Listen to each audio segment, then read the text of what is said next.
قبلہ امیر المجاہدین فرماتے ہیں کہ انسان میں کو جب کوئی شخص برا بلا کہہ دیتا ہے تو اسے غصہ آ جاتا ہے، تو کہا حضور سے اتنی تو محبت کرو کہ اپنی ذات جتنی تو محبت ہونی چاہیے کہ کم سے کم حضور کے بارے میں کوئی بکواس کرے تو تمہارا خون کھول جانا چاہیے۔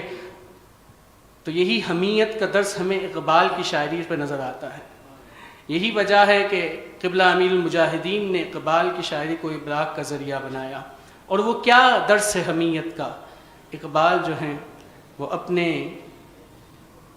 شاعری کے اندر مغل سلطنت کے بادشاہ کا ذکر کرتے ہیں۔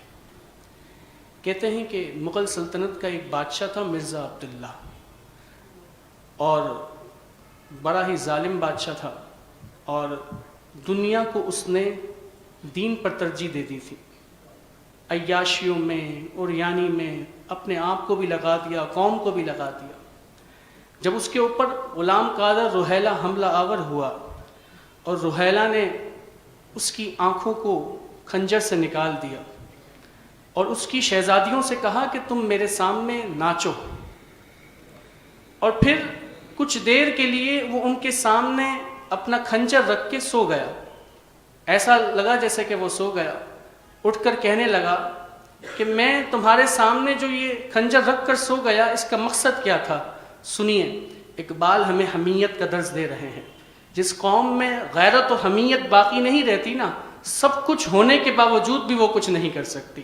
اقبال اس واقعے کو اپنی شاعری میں اس طرح بیان کرتے ہیں: روہیلہ کس قدر ظالم جفا جو کی نہ پرور تھا، نکالی شاہ تیموری کی آنکھیں نو کے خنجر سے، دیا اہل حرم کو رقص کا فرما ستمگر نے، یہ انداز ستم کچھ کم نہ تھا آثار محشر سے، رکھا خنجر کو آگے اور پھر کچھ سوچ کر لیٹا، تقاضا کر رہی تھی نیند گویا چشم احمر سے، یعنی گویا کہ ایسا لگ رہا تھا کہ وہ سو چکا ہے۔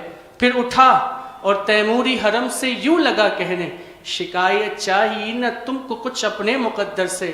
وہ روہیلہ کہنے لگا کہ آج جو تمہارے ساتھ معاملہ ہو رہا ہے تم اس میں مقدر کو کوسو نہیں، یہ اس کی وجہ سے نہیں ہے، بلکہ کس وجہ سے ہے؟ میرا مقصد تھا اس سے کہ کوئی تیمور کی بیٹی مجھے غافل سمجھ کر مار ڈالے میرے خنجر سے، مگر یہ راز آخر کھل گیا سارے زمانے پر، حمیت نام ہے جس کا وہ گئی تیمور کے گھر سے۔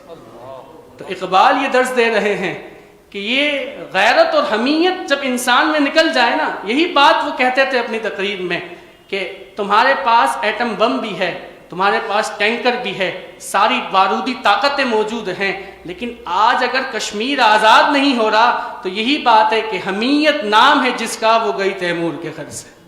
یہ غیرت جب تک مسلمانوں میں باقی تھی اس وقت تک مسلمان بلندیوں پر تھے، لیکن جب یہ غیرت اور حمیت مسلمانوں کے اندر سے چلی گئی تو پھر اس کے بعد سارے ذرائع ہونے کے باوجود، تعداد ہونے کے باوجود بھی مسلمان جو ہیں وہ ذلیل و رسوا ہو رہے ہیں۔